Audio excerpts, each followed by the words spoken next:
Olá, alunos do sétimo ano. Espero que estejam todos bem. Eu sou o professor Pedro e trabalho com a disciplina História. Devido à pandemia, por um período, as nossas aulas serão à distância. O momento requer cuidados, mas em breve estaremos juntos novamente. Vamos lá? Na nossa primeira aula, iremos entender um pouquinho sobre os encontros entre os romanos e os povos germânicos.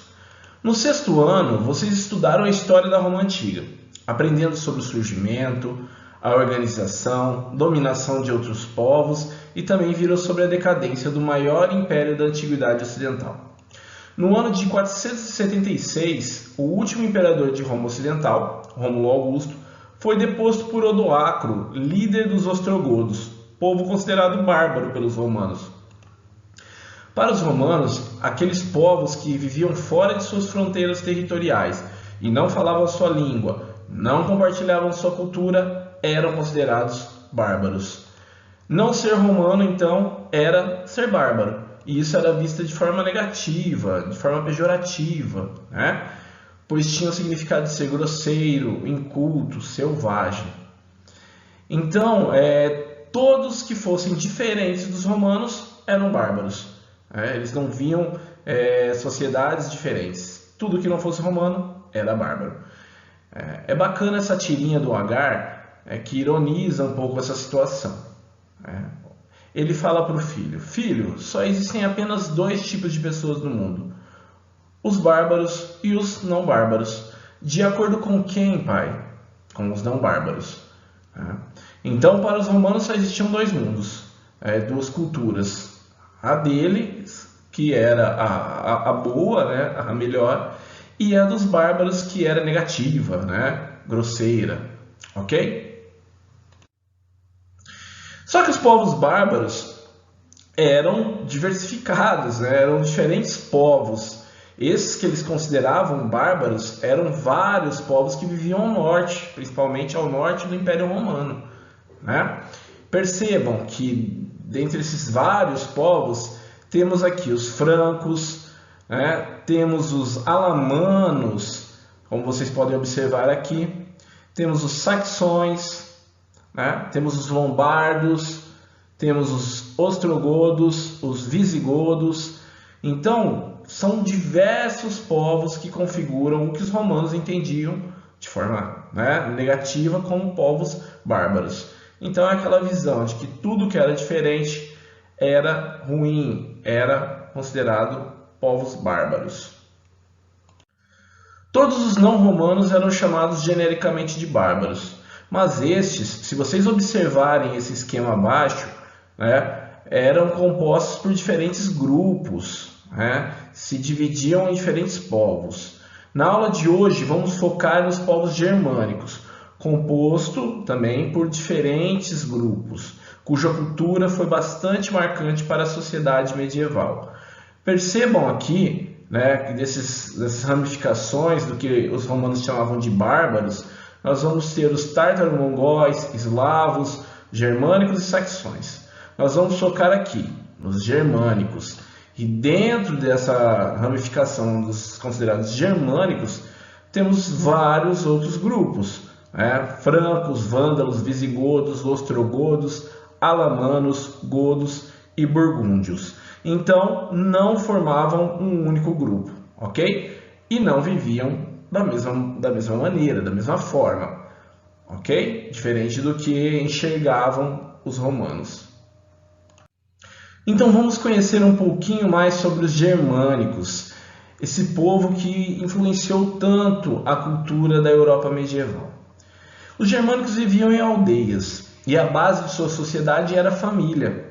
O pai era a autoridade máxima sobre os filhos e esposa. As mulheres passavam da submissão do pai para a do marido. Os filhos se ocupavam de atividades domésticas e do cultivo da terra. Aos 15 anos, já recebiam armas, pois deveriam se tornar grandes guerreiros. Vale destacar que honra, bravura e coragem eram valores muito importantes para os germânicos. Eles eram povos guerreiros, então. Povos guerreiros que se organizavam de acordo com o costume do comitatus. O que era esse comitatus? era uma relação de fidelidade entre o chefe e os soldados, né? Esses guerreiros. Então, esses guerreiros juravam fidelidade e obediência. Em troca, o chefe distribuía parte dos bens conquistados em batalhas, ok? Para os germânicos, a terra era muito valorizada. Então, nessa sociedade, quem adquiria, quem continha mais terras, né, era mais poderoso. Vale destacar que esses povos não tinham técnicas inovadoras, né, para a agricultura. As técnicas eram rudimentares, né, o que acabava por danificar e esgotar o solo. Nesse sentido, eles tinham que, depois de algum tempo, né, depois de esgotada a produção naquele solo, eles buscavam novas terras para conquistar. Então eles estavam sempre buscando novas terras, e essas conquistas se davam principalmente pelas batalhas, ok? Tenho que apontar também que os germânicos desenvolveram muito bem a metalurgia. Eles precisavam, né, produzir as armas para essas guerras, além de armas, utensílios, ferramentas que utilizavam no dia a dia. A organização política se dava a partir de assembleias de homens livres, os considerados germânicos, ok? Essas leis germânicas não eram escritas, eram leis transmitidas de geração para geração de forma oral, ok? Eles escolhiam os reis próximos às batalhas, em períodos próximos às batalhas. No entanto, depois de um tempo, eles passaram a ter alguns reis fixos, ok? Só para finalizar, possivelmente muitos de vocês já viram o filme de Thor, né? Thor, que é uma figura, é um deus nórdico, né? Um deus que era adorado pelos povos germânicos. Então, vamos destacar que os povos germânicos eram politeístas, ou seja, adoravam vários deuses. Dentre eles, Odin, Thor, Freya, ok?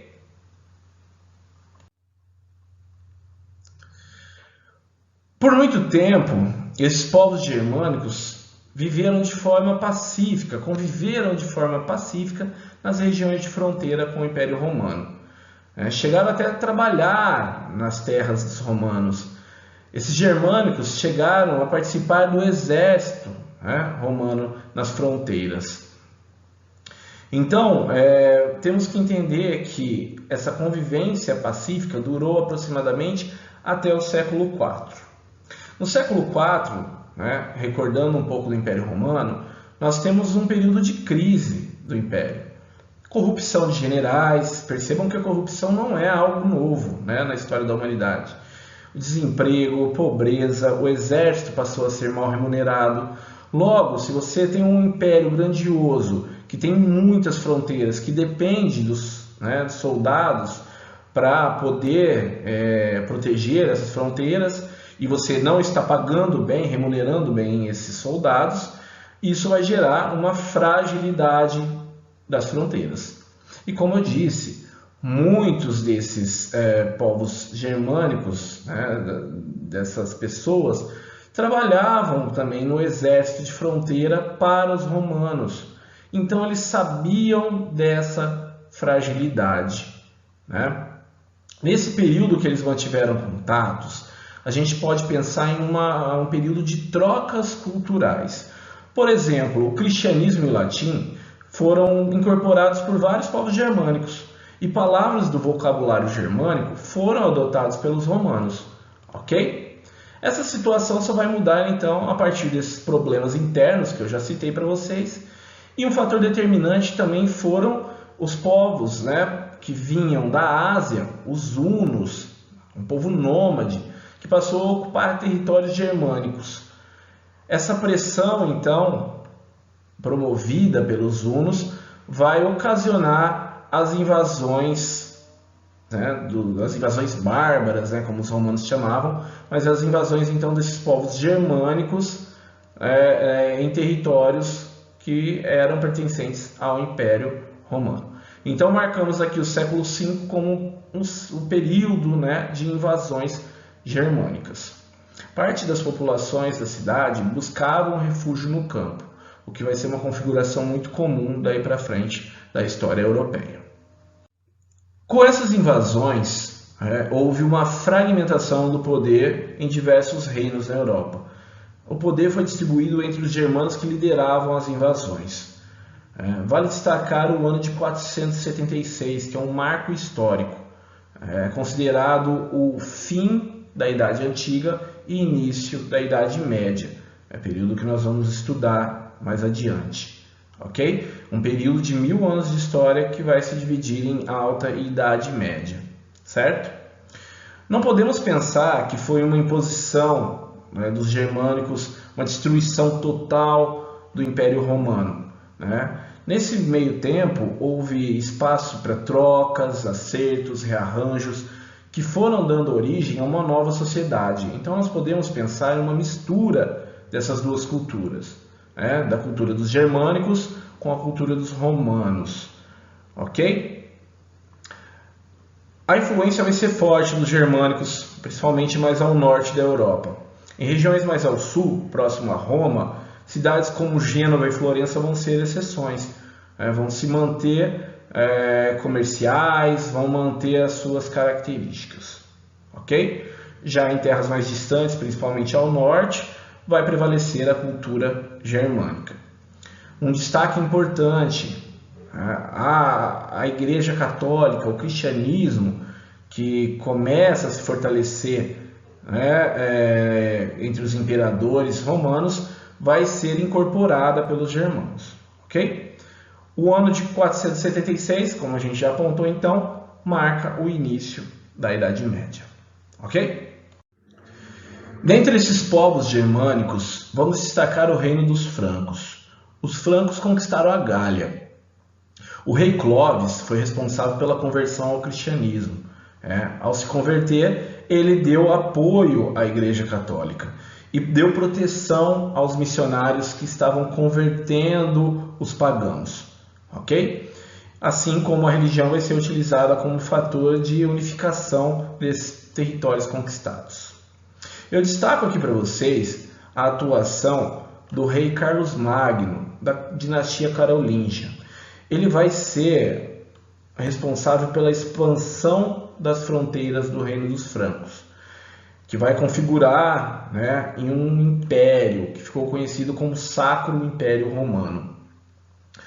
Todos esses povos que eram conquistados, nos novos territórios, eram convertidos ao cristianismo.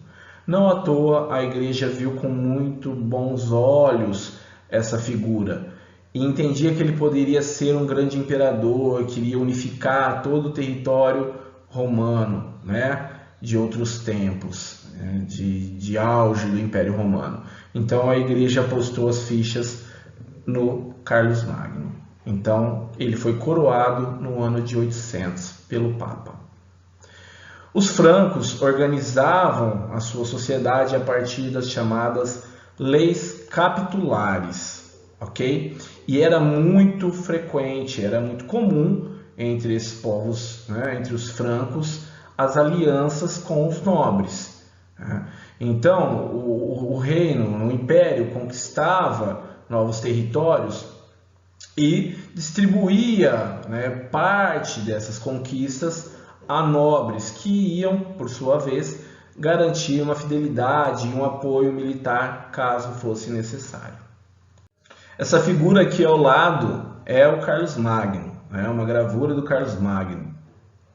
Esse rei, esse imperador, que gerou tantas esperanças na Igreja Católica durante a Idade Média. Então, como eu disse anteriormente, as terras que eram fruto das vitórias, das batalhas, eram distribuídas para nobres que iam tomar conta, que iam administrar aqueles territórios, ok? Em troca, eles juravam fidelidade, certo? Em caso de necessidade, esses nobres reuniriam seus exércitos para auxiliar o rei. Tenho que destacar para vocês a existência do Missi Dominici. Eram funcionários que eram responsáveis por verificar se as leis estavam sendo cumpridas. Então, um império, né, que tem vasta extensão territorial, era necessário, né, uma administração e pessoas de confiança. Esse império foi grandioso por pouco tempo, né? O Carlos Magno morreu em 814. Seu filho e seus netos não conseguiram manter o império. Em 843, houve então uma divisão desse império, né, a partir do chamado Tratado de Verdun. Percebam aqui no mapa ao lado, temos aqui a divisão do Império Carolígio em três, né, respectivamente entre três netos de Carlos Magno. A parte que corresponde à França, né, seria de Carlos o Calvo, territórios da Itália, né, seriam de Lotário, e Luís o Germânico ficou com a França Oriental. Ok? Nesse período vão acontecer novas ondas de invasões, né? Outros povos vão estar buscando espaço na Europa. Vikings, os magiares, muçulmanos, né? E nesse contexto, esses reis não vão dar conta de proteger esses territórios todos. Então os nobres passaram a agir com mais autonomia. Os nobres passaram a proteger mais o seu território do que o próprio rei, né? Eles não dependiam tanto do rei, ok? Esses nobres que vão ser considerados, depois vamos ver, vão ser considerados senhores feudais. Eles vão ser a autoridade em seu território, ok? Assim como os reis, né, vão acabar dependendo, né, desses nobres. Então eles vão precisar de auxílio militar e financeiro. Os reis, então, daí para frente, passam a ter um papel mais simbólico, ok? Então vai ser característica, né, do feudalismo, que nós vamos aprender posteriormente, que os reis eram, né, um poder mais simbólico, ok? Ao contrário da parte ocidental, a parte oriental do antigo Império Romano, cuja capital era a cidade de Constantinopla, conseguiu se manter. Essa parte passou a ser chamada de Império Bizantino. Agregava regiões do Egito, Grécia, Palestina, Mesopotâmia, Ásia Menor. A principal atividade desenvolvida por esse império era o comércio. O imperador que mais se destacou, né, durante esse Império Bizantino foi Justiniano. No Império Bizantino, o imperador ele detinha o poder, né, político e o poder espiritual, ok? Ele controlava também a igreja. Então era um regime político centralizador, centralizado na figura do imperador. Esse império manteve-se até o século XV. No ano de 1453, os turco-otomanos acabaram conquistando o território. A queda desse império é um marco histórico, né? Na linha do tempo, marca o término da Idade Média e início da Idade Moderna. Pessoal, fica como sugestão, então, de continuidade desses estudos, 2 filmes. A Última Legião, um filme de 2007, e Santo Agostinho, A Queda do Império Romano, de 2010. Né? Recomendo que vocês assistam filmes. É uma forma interessante de vocês complementarem os estudos em história. Bom, pessoal, espero que tenham gostado da aula. Espero que tenham compreendido o conteúdo. Caso tenham dúvidas, segue o meu contato, né, meu e-mail para vocês tirarem dúvidas, certo? Bons estudos para vocês, muito obrigado, um abraço e até a próxima aula.